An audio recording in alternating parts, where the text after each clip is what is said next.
আওয়ামী লীগ হচ্ছে ভারতীয় এক্সটেনশনের একটা ইমপ্ল্যান্ট, একটা দল।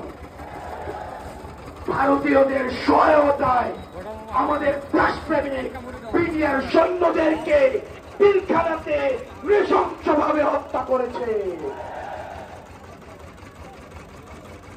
আওয়ামী লীগের অপরাধের ফিরিস্তি যদি দিতে যাই, ইতিমধ্যে আওয়ামী লীগের অপরাধের ফিরিস্তি অনেক দেওয়া হয়েছে।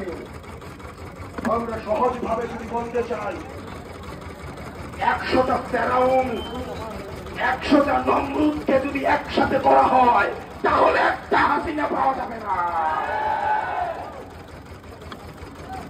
আমরা স্পষ্ট ভাষায় বলতে চাই, এদেশের রাজনীতিবিদ যারা রয়েছেন, বেশিরভাগ বিরোধী রাজনীতিবিদ যারা রয়েছেন, আপনাদের প্রতি আমাদের সম্মান রয়েছে, শ্রদ্ধা রয়েছে।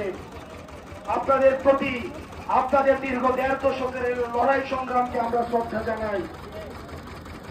একই সাথে সাথে এই জিনিসটি আপনাদের কাছে আহ্বান জানাই, এই আওয়ামী লীগের চ্যাপ্টারটা 5 অগাস্ট ক্লোজ হয়ে গেছে, এটাকে রিওপেন করার চেষ্টা করেন না।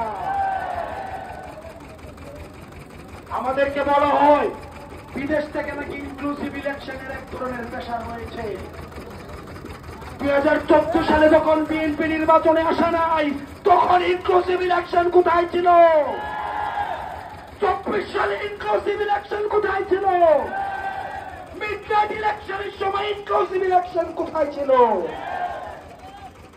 বাংলাদেশের রাজনীতি এই ভূখণ্ডের মধ্য থেকে নির্ধারিত হবে, বিদেশের প্রেসক্রিপশনে বাংলাদেশের রাজনীতি নির্ধারিত হবে না।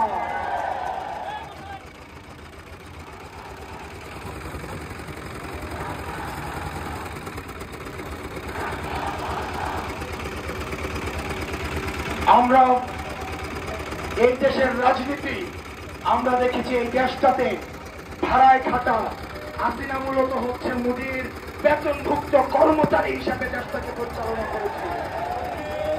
আমরা দেশের হিস্সা এই জনগণের কাছে তুলে দিতে চাই। সুতরাং এই বারবার আওয়ামী লীগের প্রশ্নটাকে যারা টেনে নিয়ে আসে, 5 অগাস্ট যে বিষয়টি সিদ্ধান্ত হয়ে গিয়েছে, এই বিষয়টিকে বারবার টেনে নিয়ে আসা যারা আমাদের অস্থিতিশীল করার চেষ্টা করে, আমরা অন্তর্বর্তীকালীন সরকারকে বলতে চাই, এই প্রজন্মের যে কনফ্লিক্ট, আমরা চাই এটা এখনই শেষ হয়ে যাক, এটা আজকে শেষ হয়ে যাক। এই আওয়ামী লীগ নামক ভাইরাস নিয়ে এই বাংলাদেশ আমরা একদিনও থাকতে চাই না।